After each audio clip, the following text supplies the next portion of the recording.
Life cycle costing.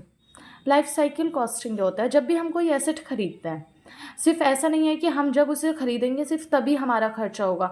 हम जब तक उस एसेट को यूज़ करेंगे, हमारा खर्चा तब तक कुछ ना कुछ उसमें होता रहेगा। तो इसका मतलब है कि जब हम उस एसेट को खरीदेंगे और जब तक उसकी लाइफ होगी, उसकी पूरी लाइफ में जितना खर्चा होगा उसे ही हम बोलते हैं लाइफ साइकिल कॉस्टिंग। मान लीजिए अगर हम बाइक खरीदते हैं, तो बाइक खरीदने में के टाइम जो भी खर्चा होगा वो, और उसे जब हम यूज़ करेंगे, उसमें पेट्रोल डलवाएंगे, उसकी टाइम टू टाइम सर्विस कराएंगे, ये सारा जितना भी खर्चा होगा वो होगा हमारा लाइफ साइकिल कॉस्टिंग में। इसके 4 मेन कंपोनेंट्स होते हैं: initial cost, operating cost, maintenance cost और लास्ट है डिस्पोजल कॉस्ट। अब इसे हम एक एग्जांपल से समझते हैं।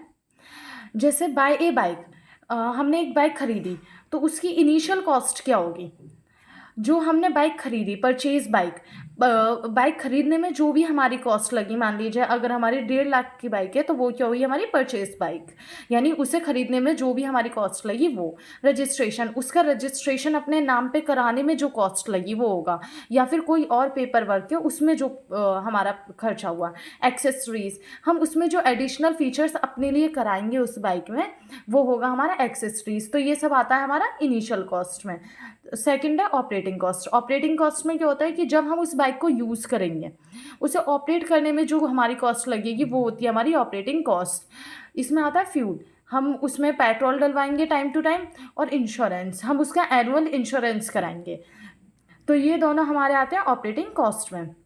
उसके बाद थर्ड मेन कंपोनेंट है मेंटेनेंस कॉस्ट। मेंटेनेंस कॉस्ट में क्या होता है कि हम उस बाइक को मेंटेन करने में जो कॉस्ट हमारी जा रही है, जैसे हम उसका टाइम टू टाइम सर्विस कराएंगे, उसके रिपेयर्स कराएंगे अगर उसमें कुछ खराबी हो जाती है, या फिर स्पेयर पार्ट्स, उसके स्पेयर पार्ट्स को चेंज कराएंगे। तो ये सब क्या आता है? हमारा मेंटेनेंस कॉस्ट में आता है। लास्ट है डिस्पोजल कॉस्ट। डिस्पोजल कॉस्ट में क्या होता है कि जब हमारी जो भी बाइक है, मान लीजिए हमने 6-7 साल उसे यूज़ कर लिया, अब वो हमारे काम की नहीं है, तो अब हम सोचेंगे उसे रखने से अच्छा कि हम उसे बेच दें। तो उसे बेचने में जो कॉस्ट जाएगी वो होगी हमारी डिस्पोजल कॉस्ट। इसमें हमारा आ सकता है कि एडवर्टाइजिंग, हम उसकी एडवर्टाइजमेंट कर रहे हैं कि हमारी एक सेकेंड हैंड बाइक है, उसे सेल करना है, वो सब। या फिर डीलरशिप फीस, मतलब अगर हम कोई डीलर हायर करें, अगर किसी डीलर के थ्रू हम अपनी बाइक बेचते हैं, तो वो डीलर हमसे जितना चार्ज करेगा, कुछ अमाउंट वो चार्ज करेगा, तो वो होगी डीलरशिप फीस, या जाएगा हमारा सेलिंग या ट्रेडिंग में। दूसरा है स्क्रैप वैल्यू।